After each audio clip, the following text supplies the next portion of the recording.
Buongiorno, buona vigilia di Natale, le principali notizie.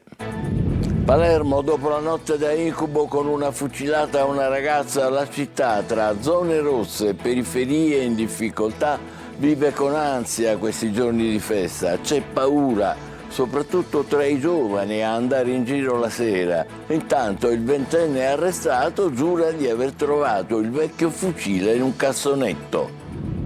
L'altra faccia di Palermo, giochi e dolci per i bambini bisognosi offerti da Don Di Marzo, il parroco dello Sperone, un'iniziativa per sottolineare che anche la periferia fa parte della città. Nuova valanga di bocciati nel semestre filtro per l'accesso alla facoltà di medicina. Arriva così il test di riparazione a febbraio per chi ha ottenuto almeno una sufficienza. Un Natale più sereno per una famiglia in gravi difficoltà economiche a Enna, un mutuo insostenibile, la casa all'asta, poi la svolta in tribunale. Padre, madre e 2 figli riescono a salvare la propria abitazione grazie alla legge sul sovraindebitamento. La folle corsa fra giocattoli per i più piccoli e gadget per i nostri amici animali, le ultime ore per accaparrarsi i regali da donare tra stasera e domani. Pesce, scacciate, frutta secca, agrumi all'insegna della tradizione, non solo a Catania, alla cena di Natale. Per il dolce vi consigliamo la cubaita o giurgiulena, uno dei simboli del 25 dicembre ragusano. E non dimenticate, stasera a tavola le pietanze dovrete servirle da sinistra e ritirarle a destra. E non è finita. Tra poco tutte le regole del bon ton per il cenone e il pranzo di Natale. Calcio in Serie C, il Catania si gode il primato e prepara la campagna di rafforzamento di gennaio.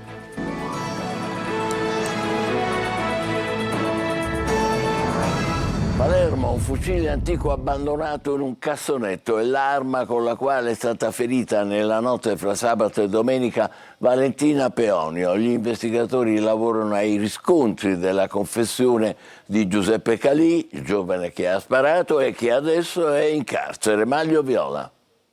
Un vero e proprio fucile d'epoca del 1800, mai registrato e poi buttato via in un cassonetto. Sarebbe questa l'arma con la quale Giuseppe Calì, il 21enne del Borgo Nuovo, avrebbe sparato a Valentina Peonio, la 33enne, ferita alla schiena e ad una spalla da una rosa di pallini da caccia nella notte del 21 dicembre in piazza Nascea a Palermo. Racconta di averlo trovato nel cassonetto in cui era stato gettato via quel vecchio fucile da caccia del 1800 Calì, di averlo poi portato per mostrarlo alla cugina e che il colpo sarebbe partito per caso. Le ragazze invece, la donna ferita e la sua amica Jessica, raccontano di aver visto il fucile e di aver accelerato il passo per andar via, ma Valentina veniva raggiunta subito dopo dal colpo sparato da Calì. Calì si avvicinava, chiedeva scusa, Jessica lo afferrava, lo strattonava, gli dava addirittura uno schiaffo tentando di togliere le chiavi dall'auto per non farlo scappare, ma la cugina di Calì lo incitava ad andare via. Qui ti arrestano, gli diceva. Mentre fuggiva, un altro passante scattava una foto alla targa dell'auto. Adesso Jessica nega di essere mai stata la fidanzata di una delle vittime della strage di Monreale, come si è detto, anche se le dichiarazioni rese alla polizia vanno in un'altra direzione. Calì adesso è in carcere, l'accusa è di porto abusivo di arma clandestina e lesioni personali. Dalla ricostruzione dei fatti dipenderà se questa accusa diventerà lesioni volontarie o addirittura tentato omicidio. Intanto oggi a Palermo i carabinieri hanno arrestato un 41enne, ancora una volta per detenzione di armi clandestine. Una vicenda ben distinta da quella di piazza Nascea, ma che testimonia quante armi continuano a circolare in città. Tra zone rosse e periferie in difficoltà, Palermo vive con ansia questi giorni di festa. L'ultimo episodio di violenza, ne abbiamo appena parlato, il ferimento di una trentenne con un colpo di fucile, ha i suoi effetti anche sulla Movida e nei quartieri periferici. Marco Gullà. Antivigilia di Natale, Palermo, ieri sera, nella fascia delle zone rosse si presentava così. Pochissimi giovani in giro, pattuglie a presidiare gli angoli della movida, locali praticamente vuoti. Il titolare di un pub del centro storico a microfoni spenti ci dice: dopo l'episodio di sabato scorso abbiamo avuto un ulteriore calo, non esce più nessuno, i ragazzi hanno paura, ci dicono: ma perché devo rischiare di morire per bervi un drink? Un clima di sofferenza, quello che si respira in città alla vigilia di Natale, la paura è ormai bagaglio fisso di tanti giovani che vogliono uscire alla ricerca di divertimento e relax.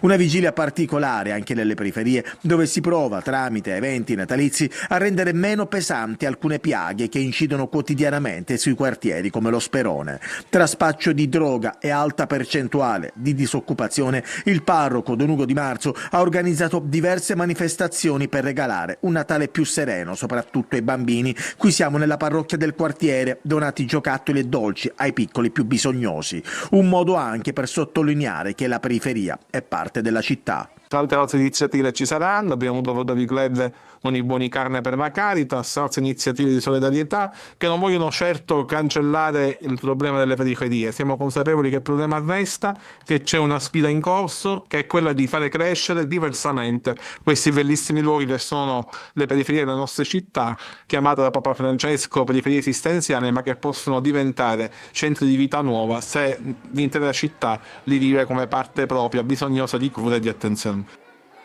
Attualità politica adesso. In Regione, archiviata la finanziaria, si pensa al rimpasto di giunta. Schifani potrebbe aprire già a gennaio le contrattazioni con i partiti della maggioranza. Luca Ciliberti. Parlare di rimpasto della giunta Schifani non è più un tabù. Le parole pronunciate ieri dal presidente dell'ARS, Gaetano Galvagno, durante l'incontro con la stampa parlamentare siciliana riprendono un pensiero condiviso da tutti i partiti della maggioranza. Credo che dopo 3 anni e qualche mese un rimpasto sia fisiologico. Nei giorni scorsi Raffaele Lombardo, rompendo gli indugi, ha chiesto l'assessorato alla sanità, facendo esplicitamente il nome di Massimo Russo. Io un nome ce l'ho e l'ho fatto a lui. Per carità, si può chiamare bianco, verde o giallo, o russo se volete. La DC, defenestrata dalla giunta dopo l'inchiesta che ha coinvolto Cuffaro, vuole rientrare. 2 le caselle lasciate libere dai nuovi democristiani, quella di Nuccio Albano alla famiglia e quella di Andrea Messina agli enti locali. Almeno una potrebbe essere occupata e il nome è quello del deputato modicano Ignazio Abbate. Poi c'è il nodo degli assessori tecnici, Alessandro Dagnino al bilancio e Daniela Faraoni al turismo. Schifani sarebbe pronto a sostituirli con 2 nomi di Forza Italia. Nicola D'Agostino non sarebbe disposto a entrare in giunta, circolano i nomi di Michele Mancuso e Bernadette Grasso. E poi Fratelli d'Italia. Per il partito il nome da sostituire sarebbe quello di Elvira Amata al turismo. L'inchiesta che coinvolge imbarazza i vertici di Via della Scrofa. Al suo posto potrebbe andare un'altra messinese, Ella Bucalo, e qui si innescherebbe un domino. La Bucalo, per entrare in giunta regionale, lascerebbe il suo scranno al Senato, che andrebbe al primo dei non eletti, Francesco Scarpinato, che a questo punto libererebbe il posto dell'assessore ai beni culturali. Toto nomi, certamente, anche perché il tavolo di concertazione tra le forze politiche non è ancora stato aperto, ma è chiaro che ogni pedina, da gennaio in poi, sarà funzionale alla campagna elettorale delle regionali 2027.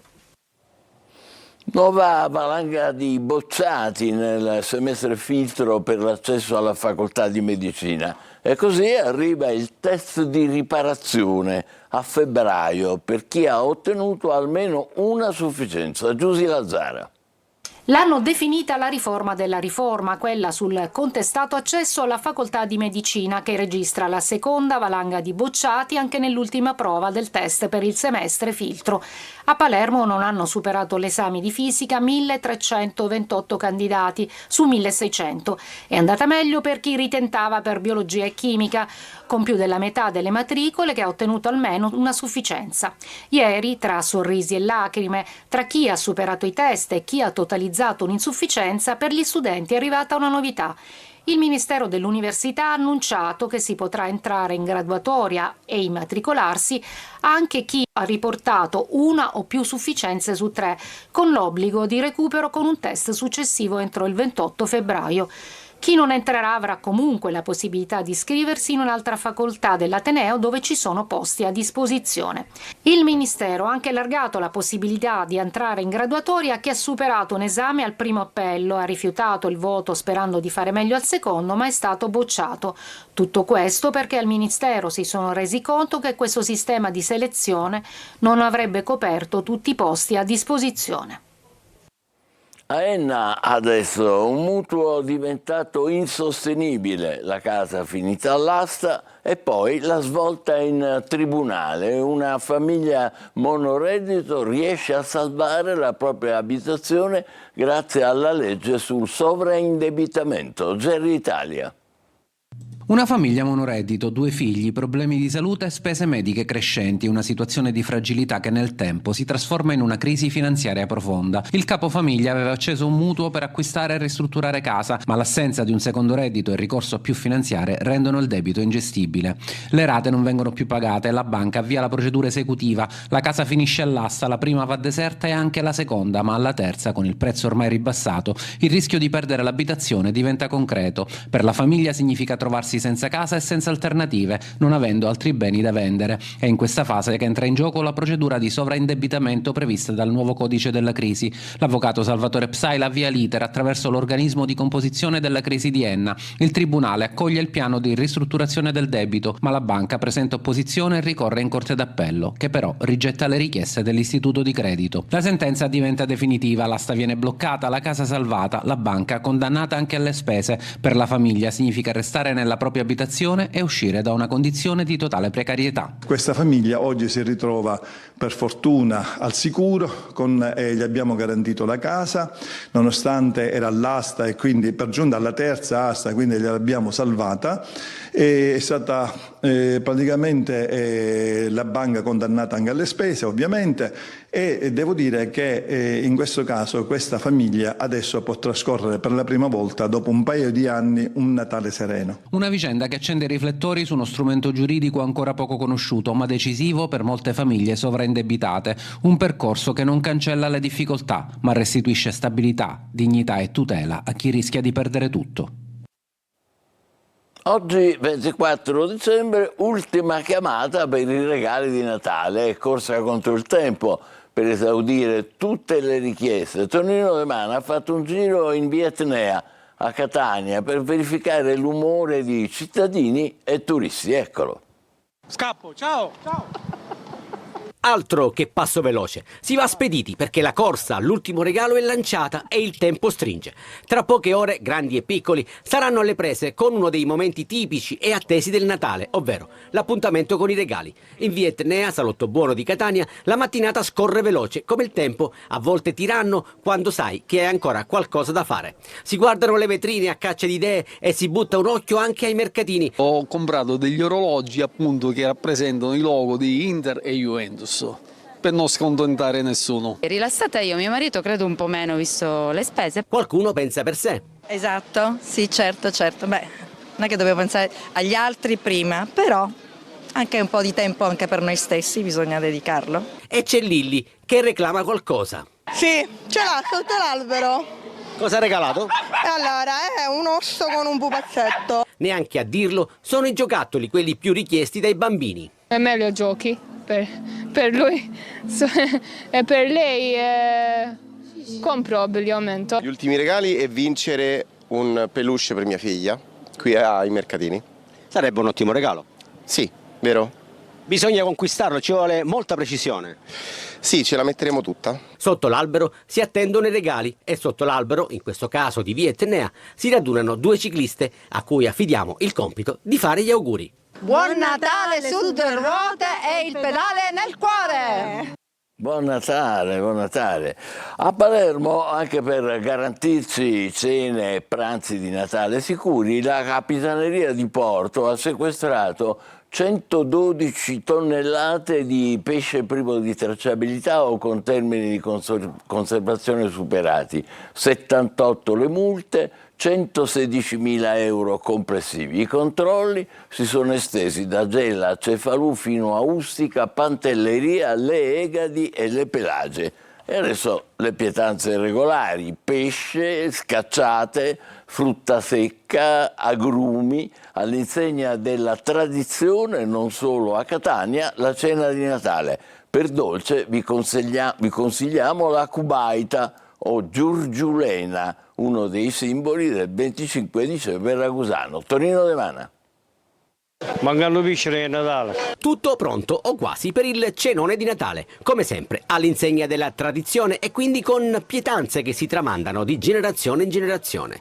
Sulle addobbate tavole siciliane di certo non mancheranno scacciate, pesce, frutta secca e agrumi. 5 kg. C'è chi vende e dà consigli. L'anguilla è freschissima, su questo non ci piove. Ma come si cucina?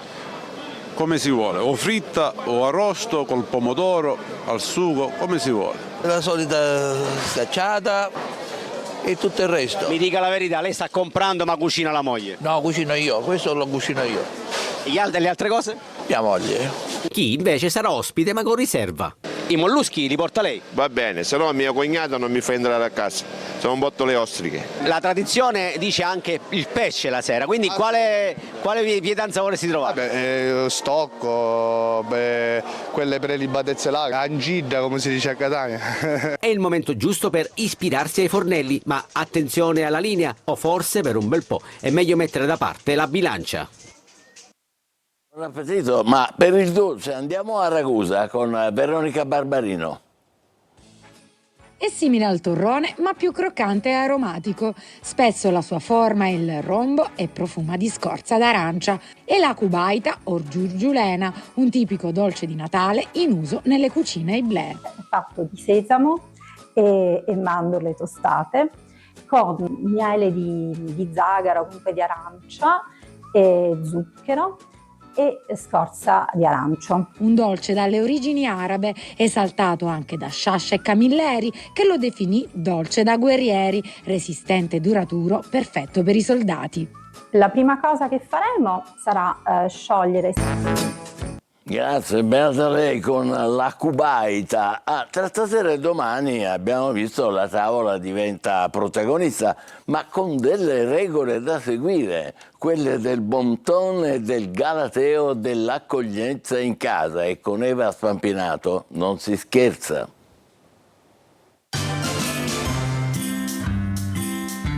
Le feste adesso sono davvero alle porte. Per chi le trascorrerà in casa con parenti e amici diventa protagonista il bon ton della tavola, l'arte di accogliere gli ospiti e preparare la mise en place. Dalla disposizione dei posti alla scelta delle stoviglie fino al galateo del brindisi, ogni dettaglio è importante per rendere armoniosa la cena natalizia o di Capodanno. Per capirne di più abbiamo incontrato Elena Ladelfa, esperta di storia della gastronomia, e Sergio D'Arrigo, fine conoscitore di galateo ed etichetta. Con lui facciamo un tuffo nel passato, nei saloni di Villardizzone, e riscopriamo regole e usanze senza tempo. Le regole sono tantissime e ci vuole veramente molta esperienza e un'enciclopedia. Naturalmente la prima cosa per accogliere gli ospiti è una mise en place, che però deve essere sempre non eccessiva, deve essere sempre misurata. Le posate vengono disposte ai lati del piatto, a sinistra e destra, in modo innanzitutto funzionale alla presa, e poi seguono l'ordine delle pietanze. A sinistra le forchette, a destra il coltello con la lama rivolta verso il piatto e il cucchiaio. Ma soprattutto non devono mancare i fiori di stagione. La prima regola è mettere i commensali al posto giusto a tavola. L'ospite più importante sta alla destra, l'ospite in secondo grado sta a sinistra, e poi, se è possibile, un'alternanza continua tra uomo e donna. Una volta disposti i commensali si prende posto. Prima ancora di respirare bisogna prendere il tovagliolo e porlo sulle gambe e mai dire buon appetito. Quindi si incomincia così, senza dire nulla. Un sorriso, con un sorriso. Le pietanze vanno servite da sinistra e ritirate da destra al momento opportuno. Quando ho chiaramente esaurito il mio pasto, io lascerò le posate in questa posizione, ovvero posizione centrale, la forchetta ad esempio con i rebbi rivolti verso l'alto e il coltello accostato. Brutte notizie per i fan del brindisi caciarone. Secondo il bon ton, va fatto con garbo e naturalmente senza mai fare tintinnare i bicchieri. In alto i calici dunque, e buon Natale a tutti. Capito? Rilassiamoci adesso un po', andiamo al Teatro Pirandello di Agrigento con uno degli eventi più rappresentativi del programma della Capitale della Cultura, la prima assoluta cioè della Suite Empedocle, un'opera che unisce musica, identità e attualità. Davide Sardo. Agrigento celebra la sua anima più profonda. Musica, pensiero, identità. Un omaggio solenne agli elementi di Empedocle che diventa uno degli eventi simbolo di Agrigento, capitale italiana della cultura 2025.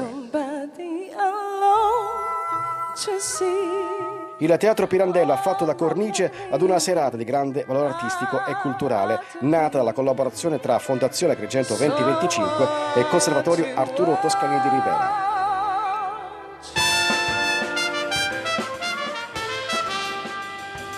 Cuore dell'evento, la prima esecuzione assoluta della Suite Empedocle, firmata dal compositore Gaetano Randazzo, un'opera in 4 movimenti che attraversa il pensiero del filosofo agrigentino, intrecciando memoria storica, identità contemporanea ed una riflessione sull'oggi fino ai grandi temi ambientali e alla crisi climatica.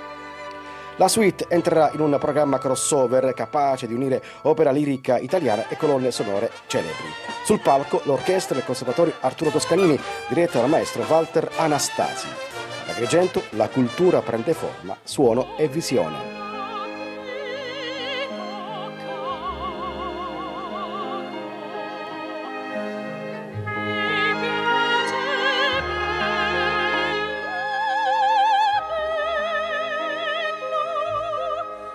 Bellissimo, è il momento del nostro break e per il calcio tra poco i numeri del primato del Catania. State con noi, vi aspetto.